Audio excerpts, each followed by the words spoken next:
আমার মুরব্বী বাবারা, আমার যুবক ভাইরা, আল্লাহর সাহাবী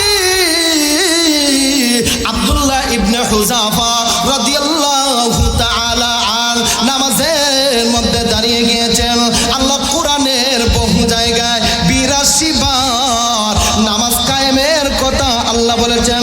আকিমিস সালাতা তারাফাইন নাহার ওয়া যুলাফাম মিনাল লাইল ইন্নাল হাসানাতি ইউযহিবিনাস সাইয়্যাত যালিকা যিকরা লিয-যাকিরিন।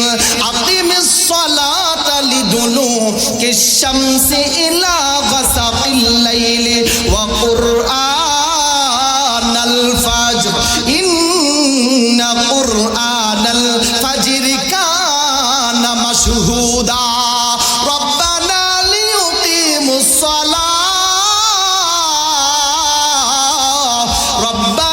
ليقيموا الصلاة فاجعل أفئدة من الناس تهوي إليهم وارزقهم من الثمرات لعلهم يشكرون। হৃদয়ের জানালাটা খুলে দাও না, প্রভুর প্রেমে মন সারা দাও না, প্রভুর প্রেমে মন সারা দাও না। আল্লাহ আল্লাহ বলে মন দিওয়ানা, আল্লাহ আল্লাহ বলে মন দিওয়ানা, প্রভুর প্রেমে মন সারা দাও না, প্রভুর প্রেমে মন সারা দাও না। হৃদয়ের জানালাটা খুলে দাও না, হৃদয়ের জানালাটা খুলে দাও না, প্রভুর প্রেমে মন সারা দাও না, প্রভুর প্রেমে মন সারা দাও না। আলহামদুলিমান কদ্দারা খায়রাও ওয়া খাবালা, আলহামদুলিমান কদ্দারা খায়রাও ওয়া খাবালা, والشكر لمن صور حسنا وجمالا، والشكر لمن صور حسنا وجمالا. فرد صمد عن صفة الخلق بريء، فرد صمد عن صفة الخلق بريء،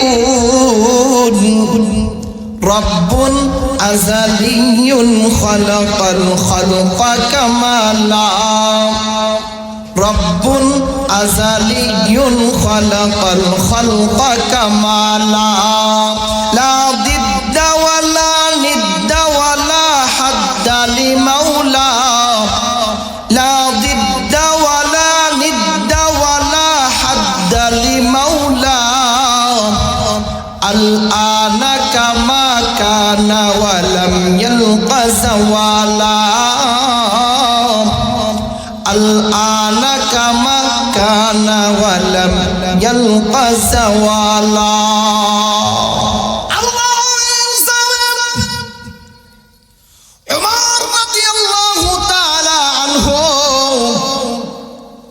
এই লিস্টের দিকে তাকায় দেখলেন সর্বপ্রথম নাম হচ্ছে সাঈদ ইবনে আমের আল জুমাহি। সুবহানাল্লাহ। আল্লাহ রাব্বুল ইজ্জাতি বলেন, উমর বলেন,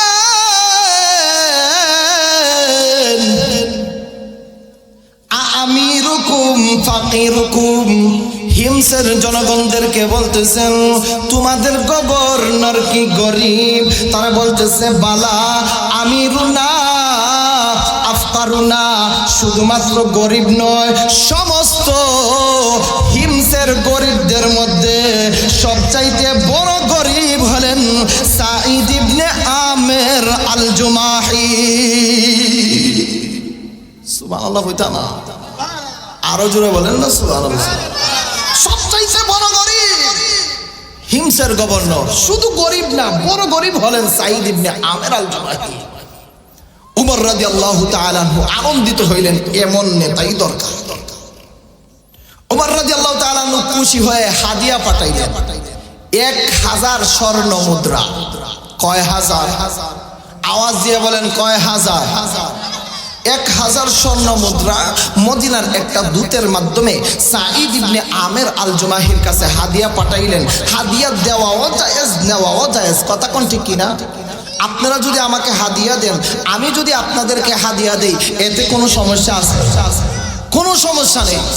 সাঈদ ইবনে আমের আল জুমাহির কাছে হাদিয়া নিয়ে গেলেন। মদিনার এক দূত খলিফাতুল মুসলিমিন ওমর রাদিয়াল্লাহু তাআলা আনহু পাঠালেন হাদিয়া 1000 স্বর্ণ মুদ্রা। মদিনার দূত গিয়ে সাঈদ ইবনে আমের আল জুমাহির কাছে হাদিয়া পেশ করলেন। হাদিয়া দেখা মাত্র সাঈদ ইবনে আমের আল জুমাহি চুরে মারলেন আর বললেন, ইন্না লিল্লাহি ওয়া ইন্না ইলাইহি রাজিউন। অর্থাৎ দুনিয়া আমাকে ঢুকিয়ে দিচ্ছে।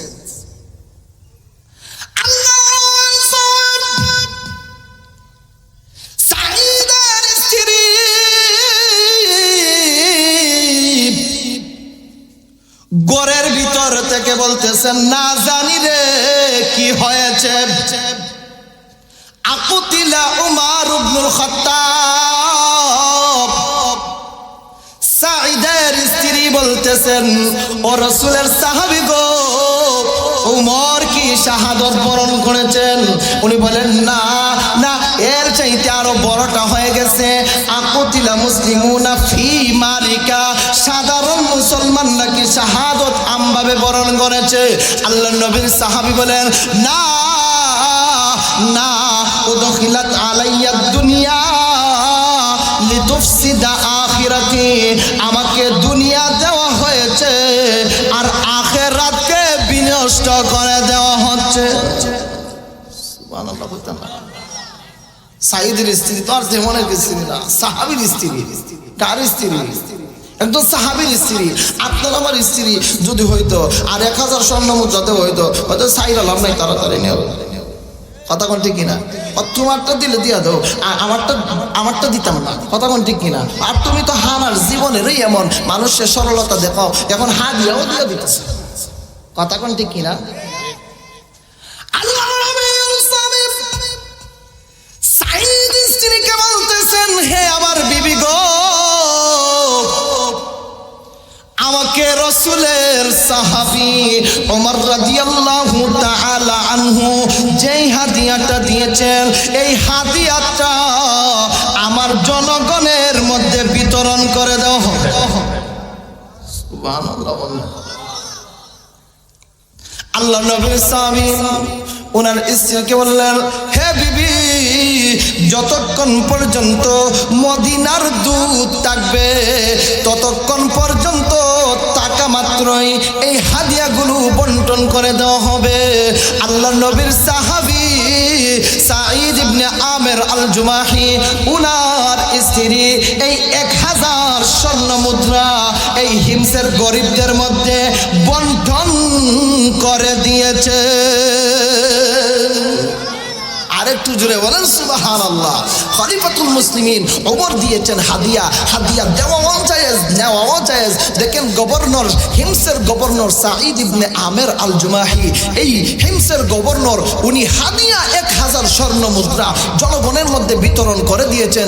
তাদের ঈমান কেমন একটা পাক্কা ঈমান ছিল, আর তারা কিভাবে আল্লাহকে ভয় করতেন, তারা এমন ভাবে তাদের গন্তব্য ফিট করেছেন যে দুনিয়া আমাদের দরকার নাই, পরকালে জান্নাতে যেতে হবে। কথা বলেন ঠিক কিনা?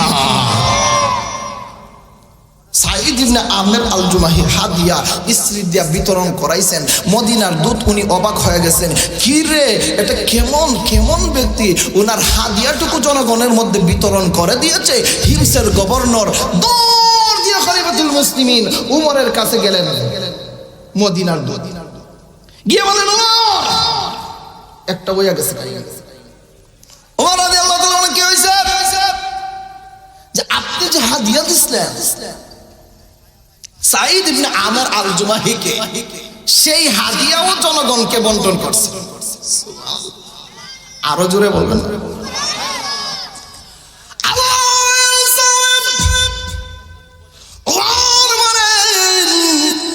আর দেরি করা যাবে না, সঙ্গবঙ্গকে নিয়ে রসুলের সাহাবী হিমসের দিকে রওনা হয়ে গেলেন। হিমসের দিকে মনে করেন আজকে যদি বৌলাশিরের মধ্যে প্রধানমন্ত্রী আসে তাহলে বৌলাশিরের পক্ষ থেকে প্রধানমন্ত্রীর আগমন শুভেচ্ছার স্বাগতম দেওয়া হবে, পান্ডাল অভিনন্দন দেওয়া হবে, রাস্তায় রাস্তায় ব্যানার টাঙ্গিয়ে দেওয়া হবে যে প্রধানমন্ত্রীর আগমন শুভেচ্ছার স্বাগতম। কথা কোন ঠিক কিনা?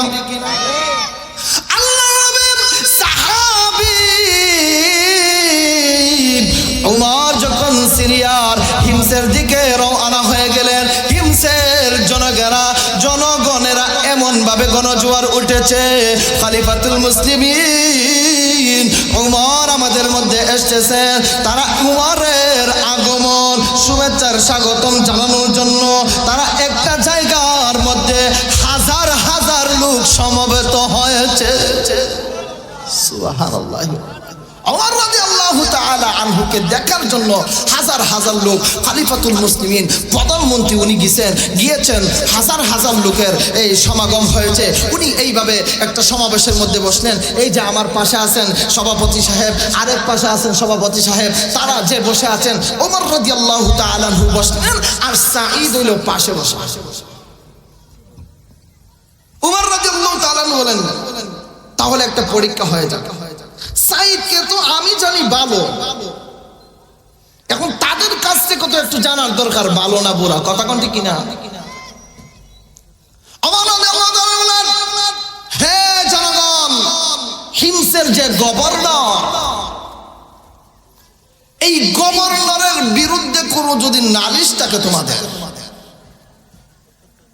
এই মহাসমাবেশে বললেন তাহলে বলতে হবে।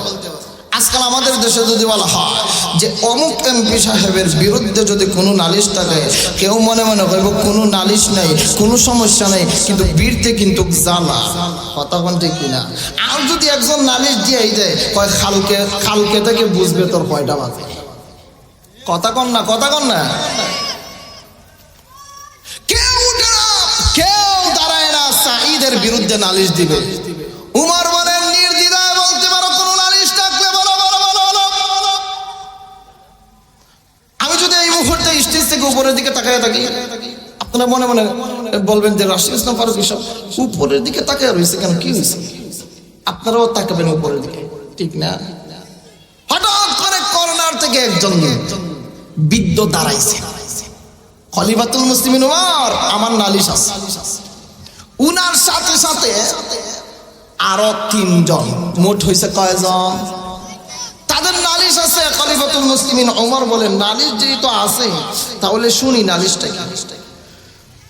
এই বৃদ্ধ মুরব্বী বললেন খলিফাতুল মুসলিমিন হিমসের গভর্নর সাঈদ ইবনে আমর আল জুমাহি মাসে একদিন অফিসে আসেন না।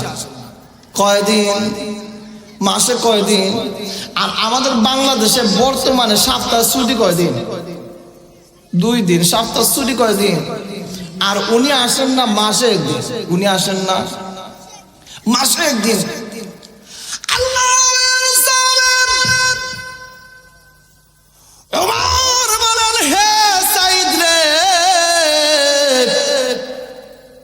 তোমার ব্যাপারে নালিশ যে দেওয়া হয়েছে কেন মাসে একদিন অফিসের মধ্যে আসবে না কেন? আল্লাহর নবীর সাহাবী সাঈদ ইবনে আমর আল জুমাহি উনি বলতেছেন, ও খলিফাতুল মুসলিমিন আমার একটা মাত্র পোশাক, এর বাহিরে আর কোনো পোশাক নাই। আল্লাহু আকবার বলেন, আরো জোরে বলেন আল্লাহু আকবার। কয়টা মাত্র পোশাক? কয়টা? একটা মাত্র পোশাক। উনি কে? হিমসের গভর্নর। উনি কে? হিমসের গভর্নর। একটা মাত্র পোশাক, উনি বলেন খালিফাতুল মুসলিমিন, একটা মাত্র আমার পোশাক 1 মাস হয়ে গেলে দুর্গন্ধ শুরু হয়ে যায়। আমার নিজের কাছে ডিস্টার্ব হয়, আর যদি জনগণের কাছেও ডিস্টার্ব হয় তাহলে তো বিষয়টা কেমন? আমার জনগণ যেন কষ্ট না পায়, এই জন্য আমার 1 মাস পরে আমার উপরের পোশাকটা আগে দৌত করে দেই, এরপরে আমি পরিধান করি, এরপরে নিচের পোশাকটা দৌত করে দেই, এরপরে আমি পরিধান করি। সুবহানাল্লাহ বলবেন না? আরো জোরে বলবেন না সুবহানাল্লাহ? আর একটু আওয়াজ দিয়ে সবাই বলেন না সুবহানাল্লাহ? আল্লাহ সাঈদ বলেন, হে খলিফাতুল মুসলিমিন, আমার একটা মাত্র পোশাক, উপরের পোশাকটা আগে দৌত করি, এরপরে এটা পরিধান করি, এরপরে নিচের পোশাকটা আমি দৌত করি, এরপরে পরিধান করি, এরপরে আমি অফিসের মধ্যে যাই না যে এমন না, যাইতে একটু দেরি হয়, যাইতে একটু দেরি হয়, যাই না যে এমন না, যাইতে একটু দেরি হয়। মাসে একদিনও ছুটি নাই, মাসে একদিনও কি নাই? ছুটি নাই। যাই না যে এমন না, যাইতে একটু দেরি হয়। এই বুঝি নালিশ? ওমর রাদিয়াল্লাহু তাআলা আনহু বলে, এটাই বুঝি তোমার বিরুদ্ধে নালিশ? দ্বিতীয় ব্যক্তি, তোমার কি নালিশ বললাম? 3 জন তারা বলতেছে, আমাদের নালিশ হলো হিমসের গভর্নর শুধুমাত্র দিনে পাওয়া যায় আর রাত্রে পাওয়া যায় না। সুবহানাল্লাহ কম? আরো জোরে বলেন, আরো জোরে বলেন। দিনে পাওয়া যায়, রাত্রে পাওয়া যায় না। জনগণের যে অবস্থা লাগছে, তারা এই গভর্নরকে আর ঘুমাইতে দিত না, যে অবস্থা লাগছে। কথা কোন ঠিক কিনা? সাঈদ ইবনে আমের আল জুমাহিকে দিনে পাওয়া যায়, রাত্রে পাওয়া যায় না। খলিফাতুল মুসলিমিন, এই বিষয়টা আমরা জানতে চাই, উনাকে শুধুমাত্র কেন দিনের বেলায় পাওয়া যায় আর রাত্রি বেলায় কেন পাওয়া যায় না? ওমর রাদিয়াল্লাহু তাআলা আনহুকে যেহেতু তারা নালিশ করেই ফেলেছে, ওমর রাদিয়াল্লাহু তাআলা আনহু বলেন, তাহলে সাঈদ ইবনে আমের আল জুমাহিকে জিজ্ঞাসাবাদ করার দরকার।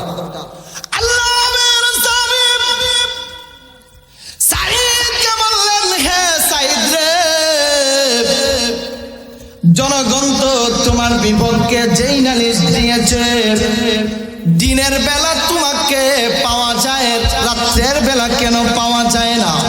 আল্লাহ নবীর সাহাবী সাঈদ ইবনে আমের আল জুমাহি বলেন, আসসামতু বাইনা ইবাদি ওয়া বাইনা রাব্বি। হে খলিফাতুল মুসলিমিন ওমর রাদিয়াল্লাহু তাআলা আনহু, আল্লাহ নবীর সাহাবী গো, আমি দিনের বেলা অফিসের মধ্যে যাই আর রাত্রি বেলা আমি কেন যাই না? আল্লাহর বিশ্ব নবীর সাহাবী সাঈদ ইবনে আমের আল জুমাহি বলেন, দিনের বেলা আমি জনগণের খেদমত করি আর রাত্রি বেলা আমার মহান রবের ইবাদতে দাঁড়ায়া যায়। আরো জোরে বলবেন না সুবহানাল্লাহ? ইয়া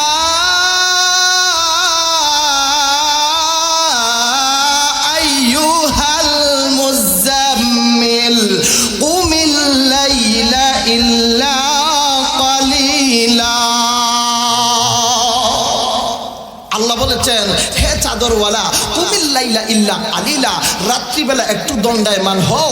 এর অর্থ হলো তাহাজ্জুদের নামাজে দাঁড়াও। সাহাবায়ে কেরাম রাদিয়াল্লাহু তাআলা আনহুম আজমাইন এই তাহাজ্জুদের নামাজ পড়েছেন। সাঈদ ইবনে আমের আল জুমাহি বলেন, দিনের বেলায় আমি জনগণের খেদমত করেছি আর রাত্রিবেলা আমি তাহাজ্জুদের নামাজে দাঁড়াইছি। সুবহানাল্লাহ বলেন, সুবহানাল্লাহ।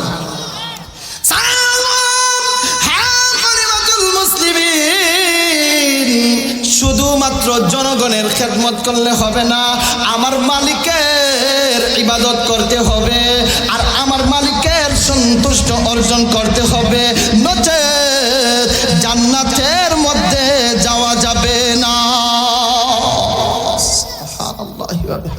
দেখেন তারা কেমন ভাবে ঈমানকে পাক্কা করেছিলেন, কেমন ভাবে দেশ পরিচালনা করেছিলেন।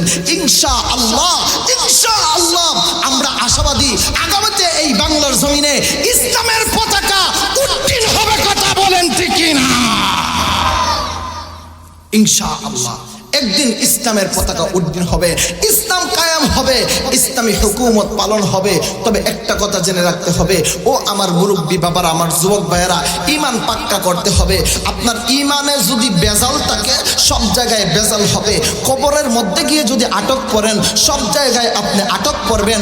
আপনার ইমান যদি সাচ্চা একটা ইমান হয়, আর আপনার ইমানটা যদি পাক্কা একটা ইমান হয়, আপনি যদি আশিক রাসূল হন, অর্থাৎ যখনই আল্লাহর রাসূলের বিরুদ্ধে কোনো কথা বলা হবে, যখনই আল্লাহর কোরআনের বিরুদ্ধে যখন কোনো কথা বলা হবে, তখন যদি আপনি রাজপথে নামেন, আল্লাহর জন্য, আল্লাহর রাসূলের জন্য, ইসলামের জন্য, কোরআনের জন্য জীবন দেন, ইনশাআল্লাহ আশা করা যায় আপনার ঈমান পাক্কা হয়ে গিয়েছে। কথা বলেন ঠিক কিনা? এই জন্য আল্লাহ রাসূলকে গালি দেয় আর ঘরে বসে বসে চা খা, আছে না নাই? কথা কন ঠিক কিনা? আল্লাহর রাসূলের জন্য জীবন দেওয়া ওলা, কথা কন ঠিক কিনা?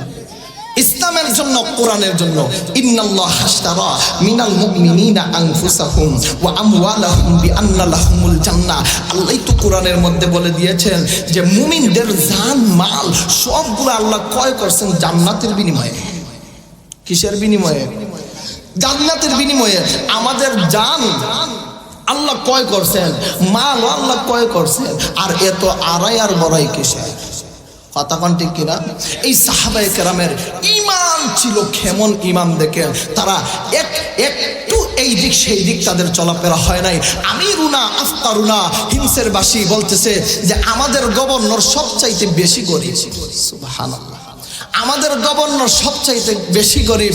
আর আজকাল দেখা যায় আমাদের বাংলাদেশের মধ্যে যেই অবস্থা, এই দনের পাহাড় গয়রা বাহির দেশে গিয়ে বাড়ি বানায়। কথা কোন ঠিক কিনা?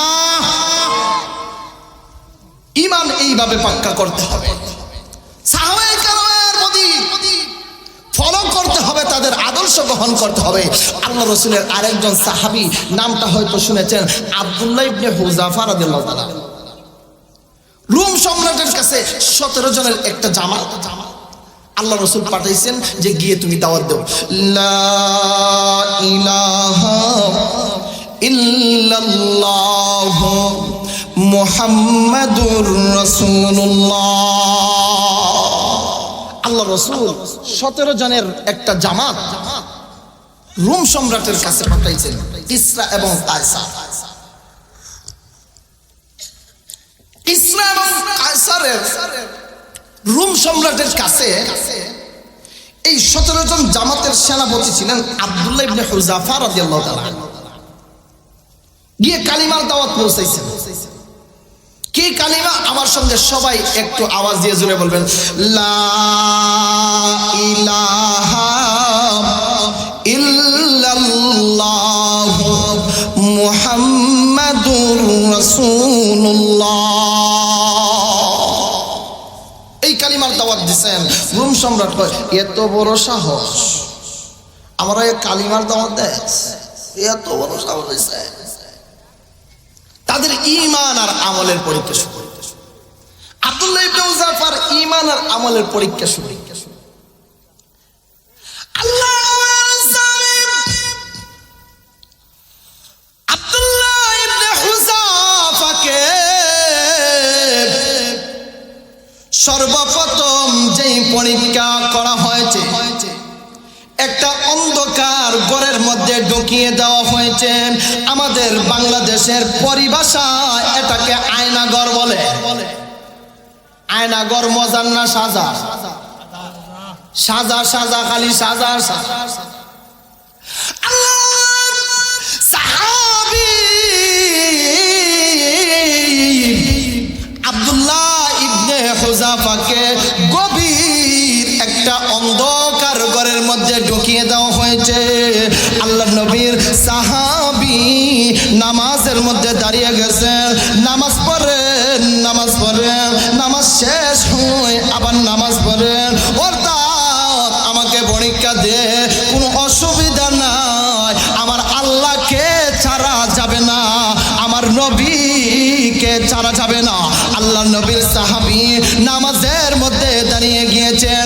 কেমন ইমানের পরীক্ষা রে ভাই, আমার মুরব্বী বাবারা, আমার যুবক ভাইরা, আল্লাহর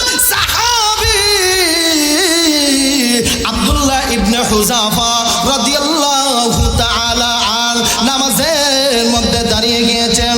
আল্লাহ কোরআনের বহু জায়গায় 82 বার নামাজ কায়েমের কথা আল্লাহ বলেছেন।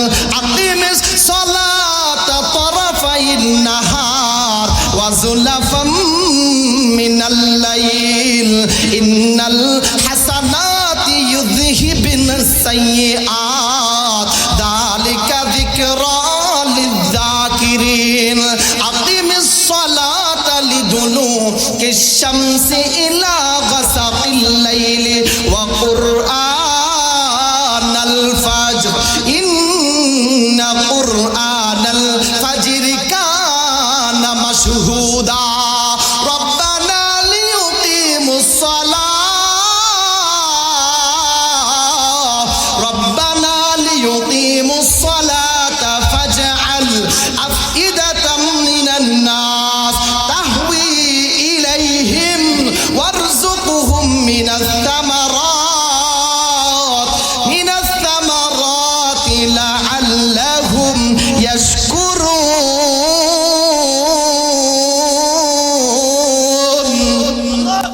আল্লাহ কুরআনুল কারীমে বহু জায়গায় নামাজ কায়েমের কথা বলেছেন। ঠিক তদ্রূপভাবে আব্দুল্লাহ ইবনে হুযাফাকে একটা অন্ধকার ঘরে, আমাদের দেশের পরিভাষায় বলা হয় আয়নাঘর, এই আয়নাঘরের মতো একটা অন্ধকার ঘরের মধ্যে ঢুকাইছে। সাহাবীর একজনও শরীরটা গামে নাই, উনি আল্লাহর সান্নিধ্যে দাঁড়াই গেছে। সুবহানাল্লাহ বলবেন না? যখন চিন্তা পেরেশানি আসবে, আর কোনো টেনশন আসবে, আল্লাহ রাসূল হাদিসে বলছেন ইদা হাযাবাহু আমরুন ফাযাআ ইলাস সালাহ, নফল নামাজে দাঁড়ায়া যাবে। সুবহানাল্লাহ বলবেন না? রোম সম্রাট বলেন এই পরীক্ষা দিয়েও কোনো কাজ হইল না রে, শুধু নামাজ পড়ে কোনো ভয় নাই। 5টা পরীক্ষা দেওয়া হয়েছে ঈমান আর আমলের, কালেমার দাওয়াত পৌঁছিয়েছে। আব্দুল্লাহ ইবনে হুযাফা রোম সম্রাটের কাছে 2য় নাম্বার পরীক্ষা হলো সুন্দরী রূপসী একটা মেয়েকে সাজিয়ে গুজিয়ে অন্ধকার ঘরের মধ্যে ঢুকানো হয়েছে। কত নাম্বার পরীক্ষা? আপনার আমার বর্তমান সমাজের যুবকরা টিকতে পারেনি, হইব পাইছি উজাই চাইরা লাভ নাই। কথা কোন ঠিক কিনা? আল্লাহর জালিম এক মুহূর্তের জন্য ফিরেও তাকান নাই। এত সুন্দরী, এত রূপসী একটা যুবতীকে সাজিয়ে গুজিয়ে দেওয়া হয়েছে, কারণ আল্লাহর নবীর সাহাবী যদি একটা বার ফিরে তাকান ঈমানের পাওয়ারটা কমে যাবে। সুবহানাল্লাহ বলেন। আল্লাহর নবীর সাহাবী আব্দুল্লাহ ইবনে হুযাফা রাদিয়াল্লাহু তাআলা আন এক মুহূর্তের জন্য যুবতীর দিকে তাকান নাই। এই যুবতী মনে মনে হয় এটা মানুষ না ফেরেশতা রে। সুবহানাল্লাহ সুবহানাল্লাহ আওয়াজ দিতা না, সবাই জুড়ে বলবেন না সুবহানাল্লাহ। কর্নার থেকে এই শেষের দিক থেকে আমার যুবক ভাইরা সবাই সহ আওয়াজ দিয়ে বলেন না সুবহানাল্লাহ। এখন রোম সম্রাটের কাছে যুবতী কাছে একটা বারের জন্য ফিরে তাকায় না, কার কাছে বলেছি এটা মানুষ না ফেরেশতা? রোম সম্রাট বলেন এ যুবতী, জানতেন বেড়ানা ঈমান পাওয়ার ওয়ালা ব্যক্তি আব্দুল্লাহ ইবনে হুযাফা সুবহানাল্লাহ মুহাম্মদের সৈনিক আর মুহাম্মদের দলের লোক। আব্দুল্লাহ ইবনে হুযাফা রাদিয়াল্লাহু তাআলা আনহু তোর মতো 10টা যুবতীকে অন্ধকার ঘরের মধ্যে যদি ঢুকায় দেওয়া হয় এরপরেও তাদের কিছু আসে যায় না। কে কইতেছে? রোম সম্রাট, রোমের বাদশা বলতেছে কেমন ঈমান। সাহাবায়ে কেরামে জীবন দিয়েছেন, তাজা রক্ত বিলীন করেছেন ইসলামের জন্য। আল্লাহর রাসূলের জন্য, কোরআনের জন্য, দ্বীন ইসলামের জন্য, এরপরও তারা ঈমান দেন নাই। কথা বলেন ঠিক কিনা? তৃতীয় নাম্বার বলি, দ্বিতীয় নাম্বারেও পাস। তৃতীয় নাম্বার পরীক্ষা হলো 21 দিন পর্যন্ত উপবাস আছে। কতদিন? 21 দিন। আপনি আমি থাকতে পারবেন কতদিন? 2 দিন, 3 দিন। আমার এক যুবক ভাই বলতেন একদিনও পারবো না। একক তো উপবাস থাকেন সারাদিন। রমজান মাসে দেখেন ইফতারের সময় মাঝে মধ্যে খালি কিলাকিলি শুরু হয়। কথা বল না, খালি ডুসা ডুসি আর কিলাকিলি শুরু। তার দর্শে তো উপবাসে, ঠিক না? কতদিন? 21 দিন। কতদিন? 21 দিন উপবাস রাখছে। ঈমান আর আমলের পরীক্ষা কেমন ছিল? সাহাবায়ে কেরামের ঈমান কেমন ছিল? 21 দিন। 21 দিন উপবাস রাখার পরে রোম সম্রাট ডাক্তার পাঠাইছে, দেহ পরীক্ষা করো। দেহ পরীক্ষার পর বলতেছে, হে রোম সম্রাট, যদি এই মুহূর্তে খাবার না দেন তাহলে মরণপন্ন হয় যাবে। এই পরীক্ষায় পাশ করলেন। এখন খাবারটা কি দিবে? ইসলামী শরীয়ত বিধানে সবচেয়ে গুরুত্বপূর্ণ হারাম খাবার যেটা, এটা দাও। দেখি তার ঈমান কেমন। ঈমান আব্দুল্লাহ ইবনে হুযাফার ঈমান। আল্লাহর সম্মুখে ইসলামের সবচেয়ে গুরুত্বপূর্ণ হারাম খাবার দেওয়া হয়েছে শুকুরের গোশত আর মদ। নাউজুবিল্লাহ বলবেন না? আল্লাহ নবীর সাহাবী আব্দুল্লাহ ইবনে হুযাফা রাদিয়াল্লাহু তাআলা আন ছুঁড়ে মারলেন অনেক দূরে, আর বললেন কি খাবার দিছ? এই খাবারের আমার দরকার নাই। অনেক দূরে দূরে পালাইছেন, এমন খাবার আমার প্রয়োজন নেই, যা তোর খাবার খাই না। অথচ মাসআলা হলো উলামায়ে কেরামকে জিজ্ঞাসাবাদ করেন, জীবন বাঁচানোর জন্য এই খাদ্যটাও ওনার জন্য হালাল ছিল। কারণ আর কোনো খাবার নাই। আর কি নাই? আর কোনো খাবার নাই। 21 দিন উপবাস, জীবন বাঁচানোর জন্য পেট বইরা না, জরুরত পরিমাণ এই খাবারটাও ওনার জন্য হালাল ছিল। আজকাল দেখা যায় আমাদের সমাজে, ও দক্ষিণ পাঁচাউনের তাওহীদি জনতা, আপনাদেরকে বলি, আমাদের যুব সমাজের মধ্যে একটা রোগ আসছে, ইয়াবা, বাবা, মদ, গাঁজা। আপনারা প্রতিজ্ঞা করেন আজকের এই মাহফিল থেকে, যেটাই গাঁজা হবে, যেটাই মদ হবে, যেটাই গাঁজার পাট্টা হবে, যেটাই মদের পাট্টা হবে, ব্যাঙে চুরমার করে দেওয়া হবে। কথা বলেন ঠিক কিনা?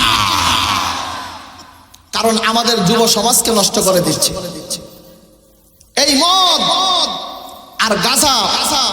আমাদের যুব সমাজকে এমন ভাবে নষ্ট করছে, এই মদ খাওয়ার কারণে, ইয়াবা খাওয়ার কারণে অল্প বয়সে তাদের ব্লাড ক্যান্সার হয়।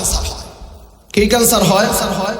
ব্লাড ক্যান্সার হয়, যার কারণে অল্প বয়সেই তারা মৃত্যুবরণ করে, তাদের ব্লাড ক্যান্সার হয়। এই মদ আর গাঁজার পাট্টা আছে না? নাই মনে হয়। বাংলাদেশে তো আছে, আপনাদের এখানে না থাকলে আছে। তাওহীদি জনতাকে বলি, আমার যুবক ভাইয়েরা, আপনারা জাগ্রত হন, ইসলামের দিকে পরিপূর্ণভাবে প্রবেশ করুন, আর একটা দল হয়ে যান যে যেটাই হবে মদের আড্ডা, সেটাই হবে ভাঙচুর, যেটাই হবে গাঁজার আড্ডা, সেটাই হবে ভাঙচুর। কথা বলেন ঠিক কিনা? কারণ এই মদ যুব সমাজকে নষ্ট করছে, যুব সমাজের জীবন নষ্ট করে দিচ্ছে। এই মদ থেকে যদি আপনি যুব সমাজকে না বাঁচান, এক যুবক ভাই আরেক যুবক ভাইকে না বাঁচান, ও আমার মুরব্বী বাবারা, এই সমস্ত ব্যাপারে যদি জাগ্রত না হন, তাহলে ও আমার যুবক ভাইয়েরা, এই সমস্ত ব্যাপারে যদি জাগ্রত না হন, আপনার সন্তান একদিন এই কাজে লিপ্ত হবে। তখন আপনি কি করবেন? পরীক্ষাটা আপনার উপরে আসবে। মদটা খায়া যখন আপনার কল কেল্লাটার মধ্যে বাড়ি দাইসা দিবে, তখন তো আর বলতে পারবেন না কেন করছো, তার তো মাথা ঠিক নেই। কথা কোন ঠিক কিনা?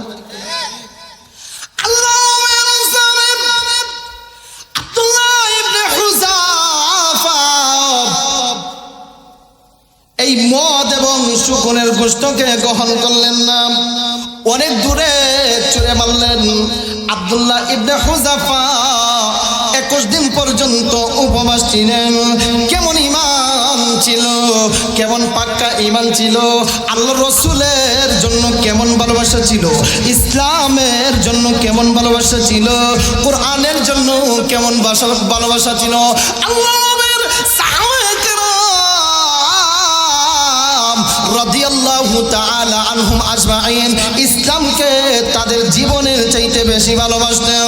আল্লাহর নবীর সাহাবায়ে কেরাম আল্লাহর নবীকে জীবনের চাইতে বেশি ভালোবাসতেন। আল্লাহর নবীর সাহাবায়ে কেরাম রাসূলের আদর্শকে গ্রহণ করেছেন। আল্লাহর নবীর সাহাবায়ে কেরাম রাসূলের সুন্নতকে আঁকড়ে ধরেছেন। এজন্য আল্লাহ রাব্বুল আলামিন আল্লাহ কালামে মাজিদের মধ্যে সাহাবায়ে কেরামের ব্যাপারে কালামে মাজিদের মধ্যে আল্লাহ সার্টিফিকেট দিয়েছেন, রাদিয়াল্লাহু আনহুম ওয়া রাদু আন। সাহাবায়ে কেরাম আল্লাহর প্রতি সন্তুষ্ট, আর আল্লাহ সাহাবীদের প্রতি সন্তুষ্ট। এবার রোম সম্রাট হয় 4th নাম্বার পরীক্ষার মধ্যে ফাঁস করলো। 1 নাম্বার 2 নাম্বার 3য় 4th নাম্বার পরীক্ষায় ফাঁস করলো। এখন একটা বড় ধরনের একটা পরীক্ষা দিতে হইব, কারণ পরীক্ষা চলছে ঈমান এবং আমলের পরীক্ষা। ঈমানের পরীক্ষা দেখি, হে আব্দুল্লাহ ইবনে হুযাফা তোমার ঈমানটা কেমন ঈমান হইছে দেখি। বড় ধরনের একটা পরীক্ষা দিতে হবে, ঈমানের পরীক্ষা। বড় কইরা একটা গর্ত খনন করছে রোম সম্রাট। এই গর্তের মধ্যে একটা কড়াই বসাইছে, আর এই কড়াইয়ের মধ্যে তেল গরম করা হইতেছে। কি গরম? তেল গরম করা হইতেছে।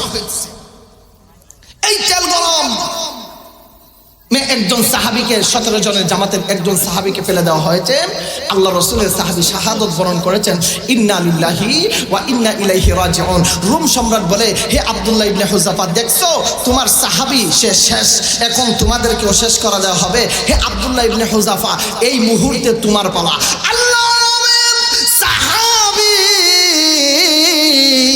আব্দুল্লাহ ইবনে হুযাফা চিৎকার করে কান্না করা শুরু করেছিলেন। এবার রোম সম্রাট বলতেছে, বুঝেছি রে, বুঝলাম কেন কান্না করতেছো। এই মুহূর্তে তোমার জীবনটা শেষ হয়ে যাবে, এই মুহূর্তে তোমার জীবন চলে যাবে, এই জন্য কান্না করতেছো। আল্লাহর সাহাবী আব্দুল্লাহ ইবনে হুযাফা রাদিয়াল্লাহু তাআলা আনহু বলেন, না রোমের সম্রাট রে, আমি এই জন্য কান্না করি না। 17 জনের একটা জামাত আল্লাহর নবী বিশ্ব নবী রোমের মধ্যে পাঠাইছেন। আমি ছিলাম সেনাপতি, আমার পূর্বে একজন সাহাবী আমার আগে জান্নাতের মধ্যে গিয়েছে। আমার বড় আফসোস হয় আমি কেন আগে জান্নাতের মধ্যে যাইতে পারলাম না। এজন্যই আমি কান্না করি রে রোমের সম্রাট, আমাকে যদি গরম তেলের মধ্যে এখন ফেলে দেওয়া হয়, জান্নাতে যাওয়ার সিরিয়ালে 2য় নাম্বার হব। এই জন্য আমি কান্না করি, আমি কেন প্রথম হইলাম না জান্নাতে যাওয়ার সিরিয়ালে। আমার পূর্বে একজন সাহাবী জান্নাতে চলে গিয়েছেন, আর এখন যদি গরম তেলে আমাকে ফেলে দেওয়া হয়, আমার সিরিয়ালটা হবে 2য় নাম্বারে। 2য় নাম্বারে সেনাপতি হয়ে, আমি সভাপতি হয়ে, 17 জনের জামাতের লিডার হয়ে আমি কেন 2য় নাম্বারে জান্নাতে যাব? এই জন্য চিৎকার করে আমি কান্না করা শুরু করে দিয়েছি। সুবহানাল্লাহ তো আসতে বললে, আরো জুড়ে বলবেন না সুবহানাল্লাহ।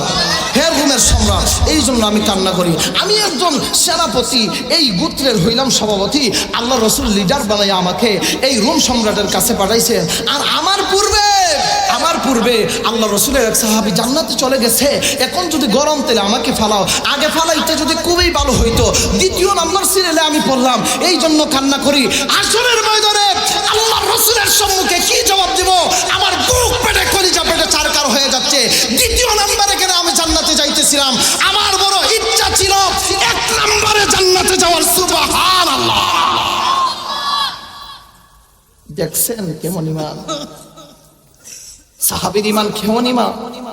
এখন রুমের সম্রাট হয়, তাহলে আব্দুল্লাহ ইবনে হুযাফা, বুঝছি তোমারে যা, তোমার আর কোনটা করা দিত না, তোমার লারান দিত না, তুমি যেতে আরম্ভ করছো। একটা কাজ, আমার কপালে একটা চুম্বন দিয়া দাও, তোমার সাহাবীদেরকে, রাসূলের সাহাবীদেরকে, তোমার সঙ্গভঙ্গকে আমি মুক্ত করি, স্বাধীন হাওয়ায় উড়াবো। সুবহানাল্লাহ বলে আল্লাহ রসুলের সাহাবী আব্দুল্লাহ ইবনে হুযাফা, উনি মনে মনে চিন্তা করলেন, এখন যদি আমি সুমাটা দিয়া দেই, তাহলে তো এই অনেকজন সাহাবায়ে কেরাম স্বাধীন হবেন আর ইসলামের কাজ করবেন, আল্লাহ রসুলের বাহুশক্ত হবে, ইসলামটা গালেব হবে। চুমা দিয়ে দিলেন, আর রুমের সম্রাট কিসরা এবং কায়সার তাদেরকে মুক্ত করে দিয়েছে। সুবহানাল্লাহ বলেন।